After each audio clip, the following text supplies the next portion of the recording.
Hola, ¿qué tal, hermanos, amigos? Dios les bendiga este día sábado 19 ya de junio. Estamos en Éxodo 32, versículo 15, consecuencias del pecado.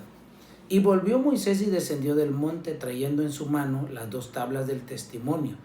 Las tablas escritas por ambos lados, de uno y otro lado, estaban escritas. Y las tablas eran obra de Dios, y la escritura era escritura de Dios grabada sobre las tablas.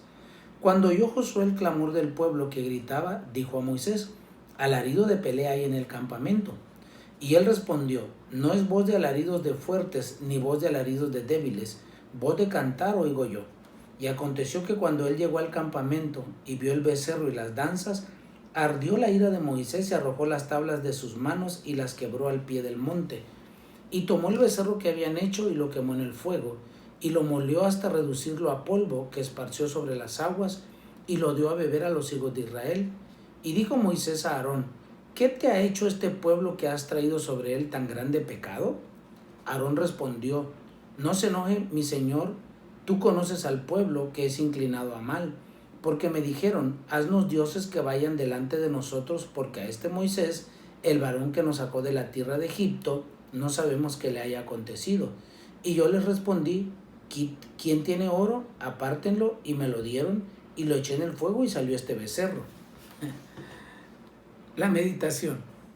La ira de Moisés. El pecado destruye nuestra relación con Dios. Después de interceder con todas sus fuerzas y detener así la destrucción sobre Israel, Moisés desciende del monte con las tablas de piedra que Dios le había dado. Pero al ver el becerro de oro y al pueblo danzar frente a él, Moisés se enfurece y quiebra las dos tablas de la ley. Las tablas quebradas simbolizan el quebrantamiento del pacto establecido con anterioridad. Si bien Moisés se interpuso a la ira de Dios, participa de la ira del Todopoderoso para que el pueblo comprenda el resultado de sus pecados. A continuación, Moisés destruye completamente el becerro de oro y después de molerlo y esparcirlo en el agua, lo da a beber al pueblo. Así de amargas son las consecuencias del pecado. Pregunta: ¿qué hizo Moisés al ver al pueblo danzar y adorar al becerro de oro? Quebró las tablas de la ley, quemó el becerro de oro, lo molió y lo mezcló con el agua y se los dio a beber. ¿Qué decisión tomo al entender que el pecado destruye mi relación con Dios? Bueno, que debemos apartarnos de él. El pretexto de Aarón. El que no responde por sus pecados no puede ser un buen líder. Moisés reprende a Aarón, quien tenía la responsabilidad de velar por Israel. Sin embargo, Aarón le echa toda la culpa al pueblo. Si bien él mismo había hecho el becerro, se exime de toda culpa, resaltando que es el pueblo el que se inclina hacia el mal. Además, Aarón señala que echó en el fuego el oro del pueblo y que automáticamente salió el becerro. Mientras que Moisés, un verdadero intercesor, abraza el pecado que él no cometió para guardar al pueblo de la ira de Dios. Aarón, un intercesor débil, no está dispuesto a asumir la responsabilidad de sus propios pecados. Moisés es la sombra de Jesús, quien no conocía pecado alguno, pero cargó con los pecados de toda la humanidad. Pregunta: ¿qué contradicciones hallamos en la respuesta de Aarón ante Moisés? Que no se hizo responsable, culpó al pueblo y dijo que echó al fuego el oro y que por sí solo se había hecho un becerro. ¿En qué debo reconocer que he pecado para luego arrepentirme de corazón? Y esa es una pregunta muy personal. ¿En qué hemos pecado? Y le tenemos que pedir perdón a Dios y apartarnos de él. La oración. Señor, clavo en la cruz de Jesús mi naturaleza pecaminosa, que transgrede toda ley que tú has escrito con tu mano en las tablas del testimonio.